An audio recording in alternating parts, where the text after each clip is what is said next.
times. Golly. Okay. Thank you for telling me that. Yes. I just want you to know that, yeah, anything you say or do, Will be held you against you. sneeze or cough, it's going to be on the recording. You know, that kind of stuff. So yes, so here we are. It is Sunday, July 25th. We're in the Game of Thrones adult class, adult Sunday school class, where we're looking at the history of Israel, specifically the Old Testament Israel, through the eyes of four lenses, four thrones, and that's the prophetic throne, the priestly throne, the royal throne, the eternal throne. And we've seen those intermesh and how they really can't be separated individually. That God made this whole situation intermixed to be looked at in different ways. But they make the best sense when they're included together. And so here we are, we're after the time of the kings, but the line has carried on. There's just no royal throne at this point. So the priests are leading, the priests and elders are leading Israel. They've just left exile.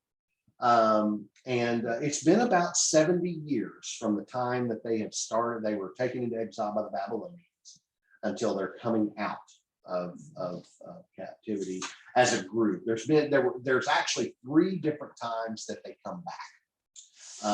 Well, Ezra, being one of the priests who stayed back in captivity, leading the people, we're finally going to see him come out. In the meantime, Zerubbabel and Zechariah, they came and started rebuilding the temple in Jerusalem. A lot of the priests came back and such, but Ezra, who this book is named after, he's the account holder, I guess.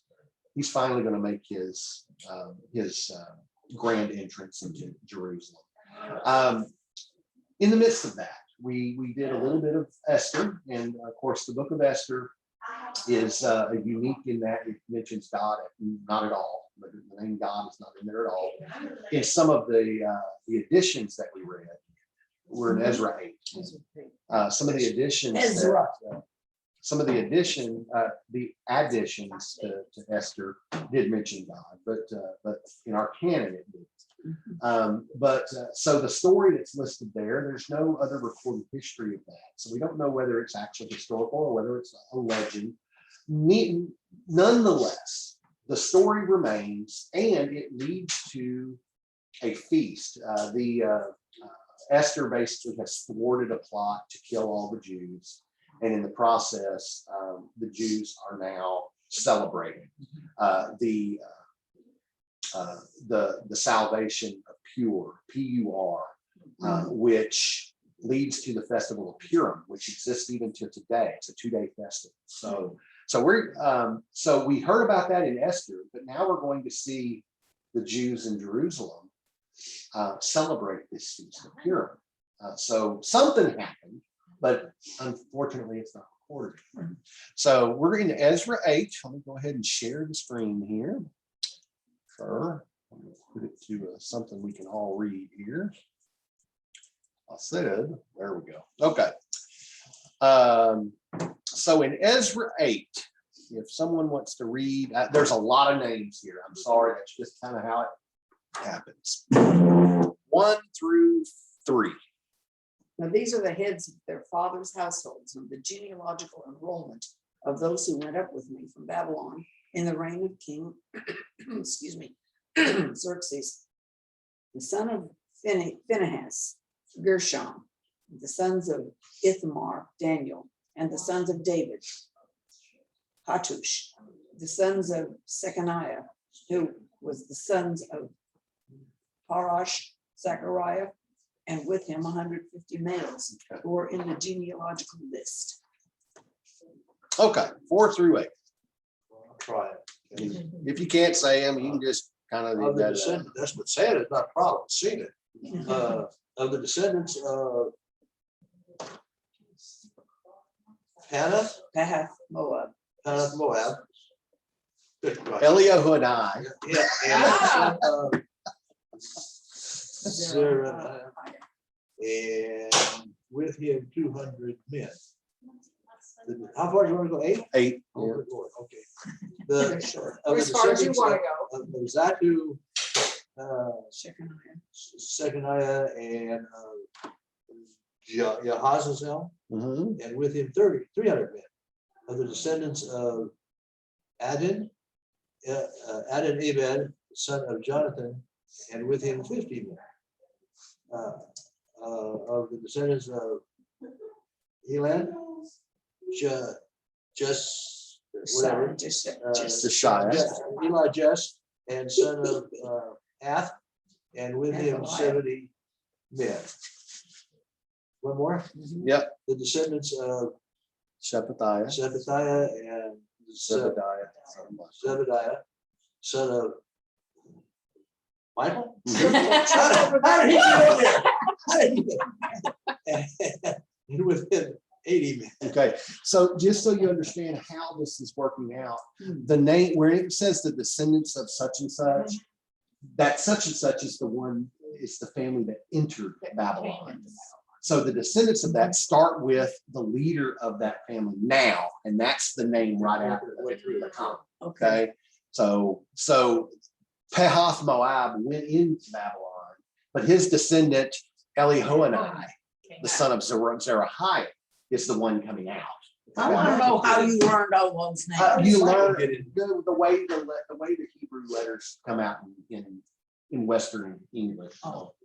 And if y'all are okay, let me go ahead and read all this. Go ahead. I can get through it a lot faster.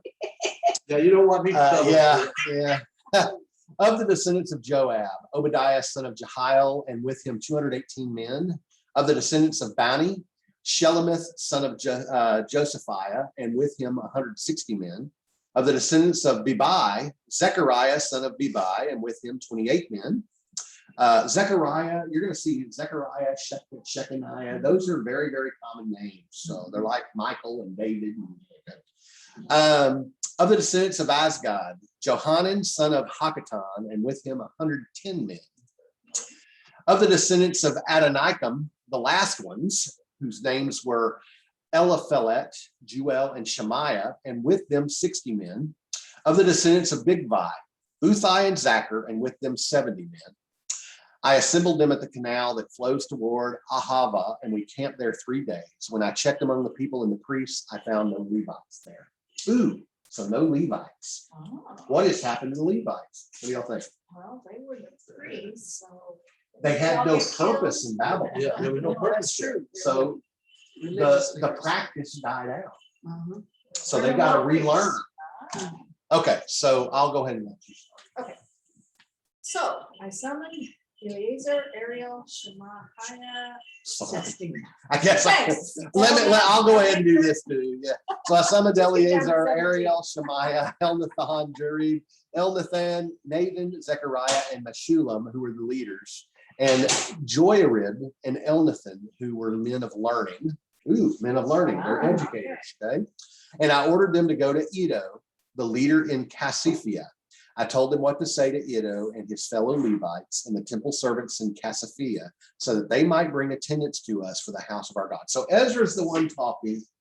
Iddo is he basically is the oldest one who understands what the Levites' job was. Oh, okay. So Iddo is the one going to be in charge of all these Levites. Uh-huh. But in the process, Ezra has sent people to help him out. So he knows what all's going on, but he doesn't have the resources to teach it or to help them practice it. And so he has assigned all these others to lead and to help Levites learn. But do they know anything, these other people? Well, that's what Iddo's for. Iddo is going Iddo to knows. instruct them. Them, okay, and then they'll. And he's like the dean of the school. Okay. And these are going to be the ones that he teaches who are going to be the trainers. They're going to be, he's training the trainers. Okay. And they're going to Train the Levites, all right, that makes sense. There's still a lot of names. I don't know. Because the gracious hand of our God was on us, they brought us Sherebiah, a capable man from the descendants of Mali, son of Levi, the son of Israel, and Sherebiah's sons and brothers, 18 in all, and Hashabiah, together with Jeshaiah from the descendants of Merari, and his brothers and nephews, 20 in all. They also brought 220 of the temple servants, a body that David and the officials had established to assist the Levites. all were registered by name. We'll take some- Okay. You want to go now? Okay. Okay. There, by the Ahava Canal, I proclaimed a fast, so that we might humble ourselves before our God and ask him for a safe journey for us and our children with all our possessions. I was ashamed to ask the king for soldiers and horsemen to protect us from enemies on the road, because we had told the king, the gracious hand of our God is on everyone who looks to him, but his great anger is against all who forsake him. So we fasted and petitioned our God about this, and he answered our prayer. Okay, so what's happening is Ezra has finally decided, okay, I'm gonna go ahead and make the trip. They built the temple, but they don't know how to do the stuff that they're supposed to be doing. Mhm. They're trying, okay, there are priests that are there, but they're trying, but apparently word has gotten back that it's just not as successful. They keep backsliding, and of course, we read that in the rest of such. So, but Ezra in his state told the king, you know, we trust in our God. We really don't need any help from you. And now all of a sudden he's getting ready to make this trip with these people, and he's realizing, wait a minute, We might need protection. we might need help on the road. Yeah. So what do? You know, to save face, they pray to God, and God answers their prayer. Now, how does God answer it? Now you'll see why they wanted help. Okay, why they wanted protection. If you want to go ahead and read 24 through 27. Then I set apart 12 of the leading priests, Sherebiah, Hashabiah, and with them 10 of their brothers. And I weighed out to them the silver, the gold, and the utensils, the offering for the house of our God, which the king and his counselors and his princes and all Israel present there had offered. Thus I weighed into their hands 650 talents of silver, and silver utensils worth 100 talents, and gold talents. The 20 gold bowls worth 1,000 derricks, and 2 utensils of fine shiny bronze, precious as gold. Okay. Valuable stuff. So right now you see why the concern over, well, we don't want to get robbed on the road. Yeah. It's going to be kind of a long trip. We knew it took Zerubbabel and them about 3 weeks to get there. So so I don't know how much these are worth. What I do know is gold is valuable, silver is valuable, polished bronze, not just bronze, but polished bronze. And to make bronze takes a lot of work. It's not the easiest thing to make. So, so anyway, now where did all this come from? Babylon. Y'all remember the people that complained to the king about, hey, we don't want them building this here, and the king stops all work till they can figure out what happened.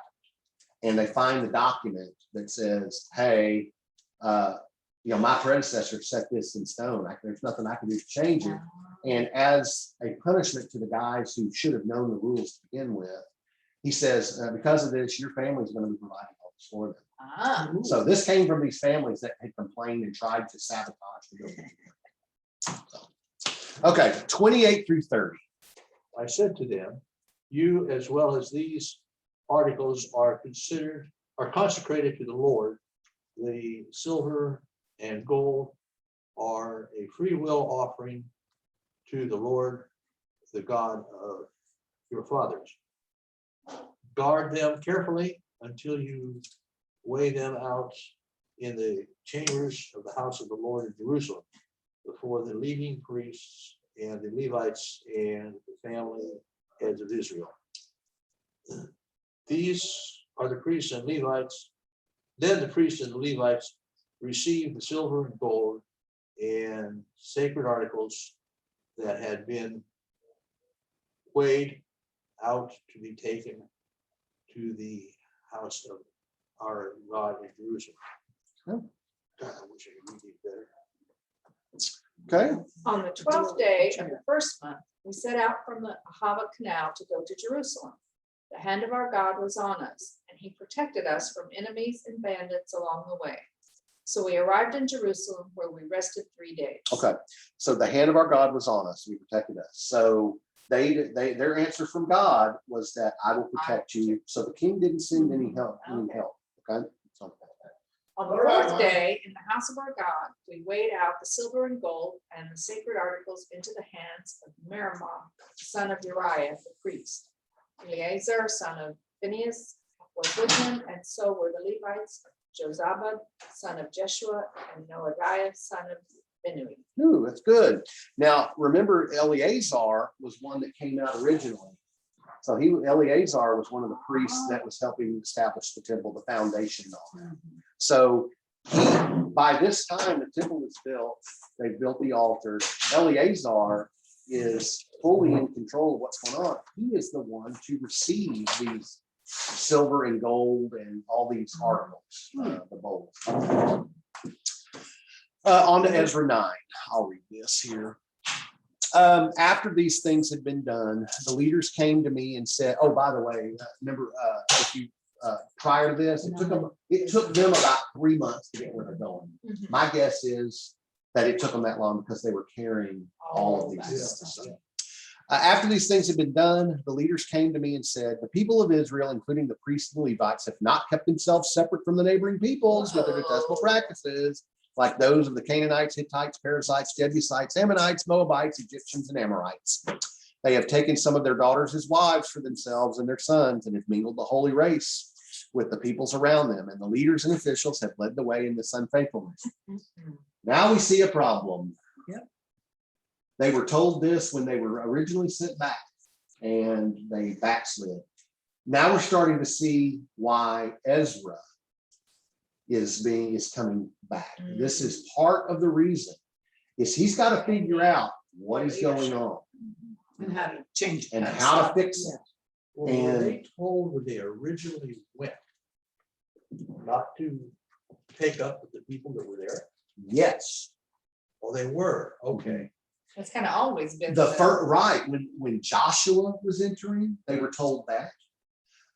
But when they were on their way back, they were instructed to drive the people that were in their land away. That this the king had sent this decree with them, but part of their rule was to not intermix. These were the temple priests. Well, in this particular case, it was just not to have anything to do with it. And it was these that were they had established themselves in the land, and they're the ones trying to sabotage the building. You know, basically, now you see that what's going on in Israel and Palestine and the Gaza Strip and all that, that's been going on for, Yeah, I was saying, Thousands and thousands of years. so it's, it hasn't ceased one bit.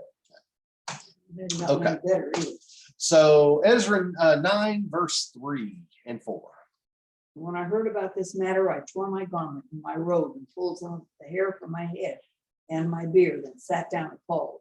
And then everyone who trembled at the words of the God of Israel on account of the unfaithfulness of the exiles gathered to me, and I sat appalled until the evening offering. So he rips his clothes, Here.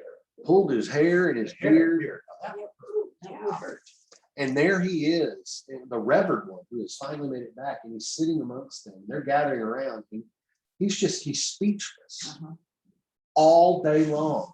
Can you imagine coming to church and Joe just sits there and you're waiting for the service to start, and you're waiting and you're waiting and you're waiting and you're waiting, and it gets to be dinner time. Yeah. We've been here since 10 o'clock, and here it is, it's 4 or 5 in the afternoon, and he ain't said a word. Something's going on. Yeah, Yeah. it isn't good. Okay, 5, if you want to read just first, 5 and 6, sorry. Me. Go ahead. Then at the evening sacrifice, I rose from my self-abasement with my tunic and cloak torn, and fell on my knees with my hands spread out to the Lord, my God, and prayed. I am too ashamed and disgraced, my God, to lift up my face to you, because our sins are higher than our heads, and our guilt has reached to the heavens. So in all his thought, thinking all day, he's trying to figure out, what do I do? I'm at a loss. Now, is I'm going to God.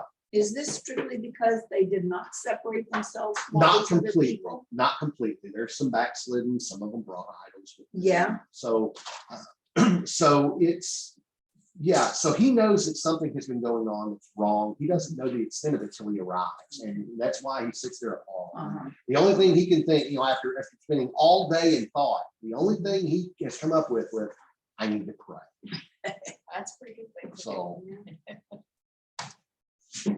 Okay. From the days of our ancestors until now, our guilt has been great. He's still praying. Because of our sins, we and our kings and our priests have been subjected to the sword and captivity, to pillage and humiliation at the hand of foreign kings, as it is today. But now, for a brief moment, the Lord of our God has been gracious in leaving us a remnant and giving us a firm place in his sanctuary. And so our God gives us light to our eyes and a little relief in our bondage. Now, if you want to read down. For we are slaves, yet in our bondage, our God has not forsaken us, but has extended loving kindness to us in the sight of the kings of Persia, to give us reviving and to raise up the house of our God, to store its ruins, give us a wall in Judah and Jerusalem. So, right, so even in our bondage, God has not forgotten us. not Okay, forsaken you us. gotta help me now. Maybe it's because I'm too modern here. We have this little ethnic group Mhm. being castigated because they fraternize with other people. When did God change? Or when did it change so that Jesus would say, go and make disciples of the world? You've got to remember why the rules were there in the first place. It was, the rules weren't set down in order to find something to find fault with them. They were there in that they would be in a better relationship. Right, I with understand. God. But, okay, but it seems to me that something's changed Right. here. By the time Jesus comes around, it's not that the chosen race has been forgotten. That covenant with the Jews still remains. Yeah. But that God created the world for this part. The Jews, in my understanding, were meant to be the leaders for the rest of the world to follow into this relationship with God. That's pretty ethnocentric. It is. Yeah. And that's why that's why some people have difficulty trying to reconcile the God of the Old Testament with the God of the New Testament. Yeah, okay, well, that's exactly right. This seems to be a whole lot different from what we're being taught. But in our also, Sunday we're not, schools and our classes. we're not supposed to, they went and took up the idols and the Yeah. gods of the other people. We're supposed to go take our God to Yeah. other people. Yeah. Also, keep in mind, the Old Testament is written from what point of view? It's written from a Jewish point of view. Uh-huh. And so as the chosen people, everything revolves around them. Them. Uh-huh. When we get to the New Testament, the world has grown Uh-huh. in 2,000 or 3,000 or 4,000 years. And so you've got people who have come to know God through these experiences with the Jews and they've come to this new understanding that God is a God of all, not just of the Jews. And so that is where this difference takes place. It's a new understanding. The Jews still find themselves as the chosen people. Mhm. Alone. They always all by will be. themselves. But the Yes. writings that we have in the New Testament are not just from Jewish perspectives. Yeah. They're from outsiders' perspectives. Yeah, exactly. Yeah. I don't know, I begin to see after this why it was so hard for some people to say that there are two different gods to be taught. And for some people, atheists, Yeah. for atheists, it's just easier to say, well, yeah, that don't make sense. I'm never gonna understand Yeah. it. So I just, No, so we'll it go must there, not, yeah. right. That's It not just can't be. So therefore, if it can't be, then God can. It's not. Yeah. Okay. I don't know who was reading now, but 10 and 11. My turn, your turn? Your turn. My turn, okay. But now, our God, what can we say after this, where we have disregarded the commands you gave through your servants, the prophets, when you said, the land you are entering to possess is a land polluted by the corruption of the peoples, by their detestable practices. They have filled it with their impurity from one end to the other. So Ezra in this prayer is reminding people that are coming back that keep in mind, that he's telling them, remember what got you into this mess at the beginning, and you're starting to do it again. That almost sounds like Hitler in my talk. That really does, it really does. It was not a capitalistic society. No, that's the only difference, yeah, exactly. Well, I mean, we're talking about ethnic cleansing, Okay, therefore, do not give your daughters in marriage to their sons, or take their daughters for your sons. Do not seek a treaty of friendship with them at any time, that you may be strong and eat the good things of the land, and leave it to your children as an everlasting inheritance. What has happened to us is the result of our evil deeds and our great guilt. And yet, our God, you have punished us less than our sins deserved, and have given us a remnant like this. So here's this gospel message, even in the Old Testament, that our sins deserve so much more, but God's grace has taken those sins away. This is a reestablishment. This is a reconciliation of the Jewish people to God in relationship. Okay, so that's what Ezra has come back to. He's realizing that through his prayer that this is what his sole purpose is. His whole life was to be held in captivity for the time when captivity was over, to lead the people back into right relationship with God. And he's realizing that through this prayer. And he'll get to start it in Nehemiah. So 14 and 15. Shall we then break your commands again and intermarry with the peoples who commit such detestable practices? Will you not be angry enough with us to destroy us, leaving us no remnant or survivor? Lord, the God of Israel, you are righteous. We are left this day as a remnant. Here we are before you in our guilt. And because of it, none of us can stand in your presence. So on to Ezra 10. Do you want to read or not? Yeah. Okay. Okay. She got no voice. Ezra 10, verse 1. While Ezra was praying and confessing, weeping and throwing himself down before the house of God, a large crowd of Israelites, men, women, and children, gathered around him. They too wept bitterly.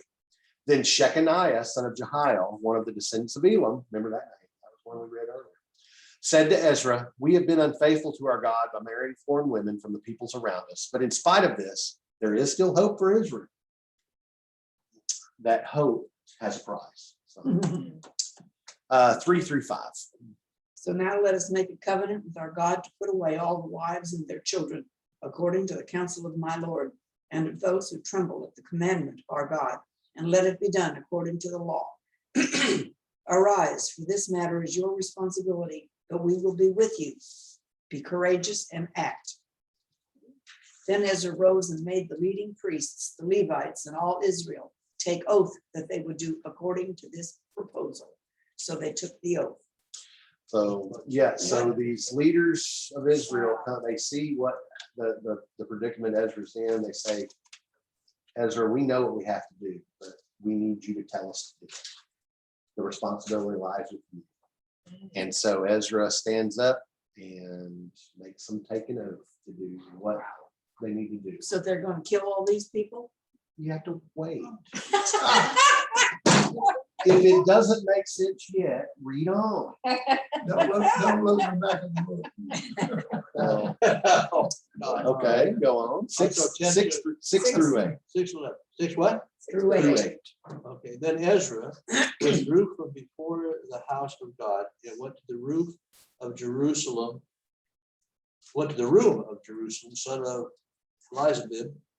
While he was there, he ate no food and drank no water, because he continued to mourn over the unfaithfulness of the exiles. A proclamation was then issued throughout Judah and Jerusalem for all the exiles to assemble in Jerusalem. And anyone who failed to appear within 3 days would be left all his property in. They would forfeit. forfeit all this would property. forfeit all of his property in accordance with the decision of the officials and elders, and would himself be expelled from the assembly of the exiles. Okay. So it's so serious that every man, every leader of their clans is required to present themselves physically to the temple. I just can't identify with that. I have trouble with that. Well, it's an Eastern thought, you know. West- you know, Well, I mean, Yeah, trying to business take to it take right. I care just can't say all of a sudden something happened, and well, you're gone. Yep. My wife, after 57 years, you're gone, bye. Well, now She wasn't they the would right have woman. thought the same thing. They would have thought the Sure same they thing. would have.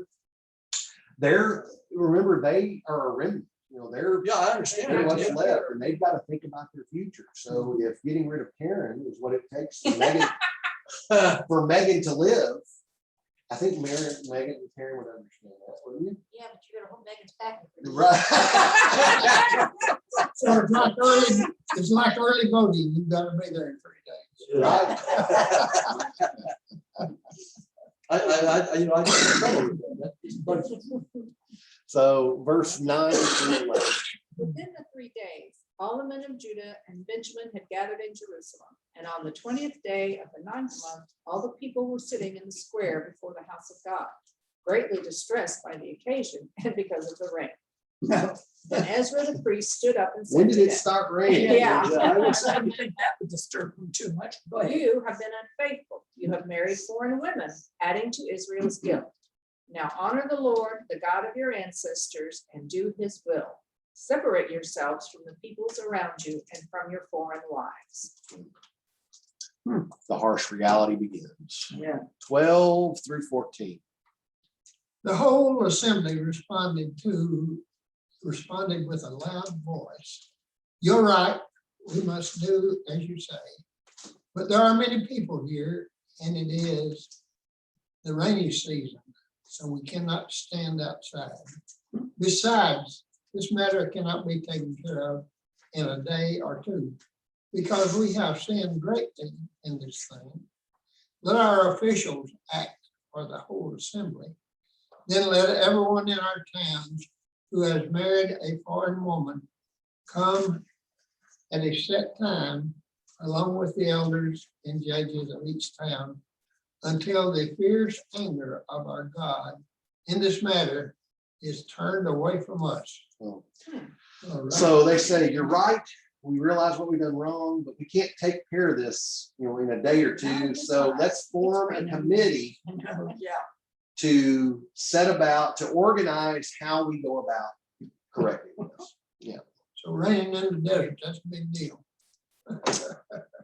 15 through 7. That mean only Jonathan, son of Asahel, and Josiah, son of Tikva, supported by Meshullam and Shabbathai, the Levite, opposed this. So there were people who Oh, yeah. opposed this. Always. So the exiles did as was proposed. Ezra the priest selected men who were family heads, one from each family division, and all of them designated by name. That designated by name means they were on the register. Okay, they could prove their Jewishness. So is this from each of the tribes or? Each of the family Families. divisions, yeah, of that list that we read. Oh, okay. So, and it wasn't necessarily the leaders of the families, it was a representative of those families. So, on the first day of the 10th month, so this is about 2 weeks later, a week and a half later, they sat down to investigate the cases. And by the first day of the first month, so another 3 months goes by, they finished dealing with all the men who had married one. So they took it on a case by case basis, one by one, and it took them 3 months to do that. So they dealt with them. I can't wait to see what they do. Yeah. So you get the names again, unless you want me to read them. And among the sons of the priests who had married foreign wives. The priests. did it Oh, too. no. They had were all found forgotten. Of the sons of Jeshua, the son of Jozadak, and his brothers, Messiah, Eleazar, Jared, and Gedaliah. Gedaliah. And they pledged to put away their wives, and being guilty, they offered a ram from the flock for their offense. Oh my goodness, isn't that large of them? And the sons of Emar, Hanani, and of the sons of Immer, Immer, Hanani. There and were Zebediah. Hanani and Zebediah. Okay. You want me to read through these? Go ahead. Okay. We call it names. From the descendants of Haram, Maasai, Elijah, Shemaiah, Jehiel, and Uzziah. From the descendants of Asher, Elonai, Maasai, Ishmael, Nethanel, Jozabad, and Elisah. Among the Levites, Jozabad, Shimei, Keliah, that is Kelida, Pethahiah, Judah, and Eliezer. From the musicians, Yeah. yeah, told y'all there were a lot of names this time. Eliashib from the gatekeepers, Shallum, Telem, and Uri. And among the other Israelites, from the descendants of Parash, Ramiah, Isaiah, Malchijah, Mijamin, Eleazar, Malchijah, and Benaiah. Were there anybody left? Well, think about it. What does that tell you? There were a lot of them. Yeah, Okay. there were. From the descendants of Elam, Mattaniah, Zechariah, Jehiel, Abdi, Jeremoth, and Elijah. From the descendants of Zatu, Elioenai, Eliashib, Mattaniah, Jeremoth, Zabad, and Aziza. From the descendants of Bebai, Jehohanan, Hananiah, Zabiah, and Athli. And from the descendants of Bani, Meshulam, Maluk, Adiah, Jashub. I need to go back there. Jashub, Shiel, and Jeremoth. From the descendants of Pahath Moab, Adna, Kalal, Benaiah, Maaseiah, Mattaniah, Bezalel, Benui, and Manasseh. From the descendants of Harim, Eleazar, Ishijah, Malchijah, Shemaiah, Shimeon, Benjamin, Maluk, and Shemariah. From the descendants of Hashem, Metanai, Mattatah. Notice a lot of the names are the same. They're common names. So Mattatah, Zabad, Eliphelet, Jeremiah, Manasseh, and Shimei. Now we're going back to Ezra 7. Not everything's in alphabetical order, or chronological order. So go back to Ezra 7, chapter 7. So all these people named were the people who had the wives. No, What were those people these named? were the names of the family heads Oh, okay, gotcha. that were part of that committee. What was the point of naming each one of them? It's kind of like going down a roster. It's kind of like the minutes of a meeting. You've got to say who was there. Okay. And Ezra, being the leader of all this, he's basically having a recording Yeah, of, he wants to of the make minutes. sure that they all know. So I thought you were reading the guilty. I thought that too. No, these were the lead. These were the people that were chosen to be the committee. So Ezra's already got a commitment from God if they'll hide their foreign wives and bring one ram, they'll do it, right? He's got a commitment. So after they sacrifice the ram, did they keep the wife? No, they gotta get They rid had to of get rid of that. And That's a waste of ram. it. That was their atonement. Okay. Only the ones that are ran. They really did them. So on to Ezra 7. If you want to read 21 through 23. Oh, whoa, way down there, okay.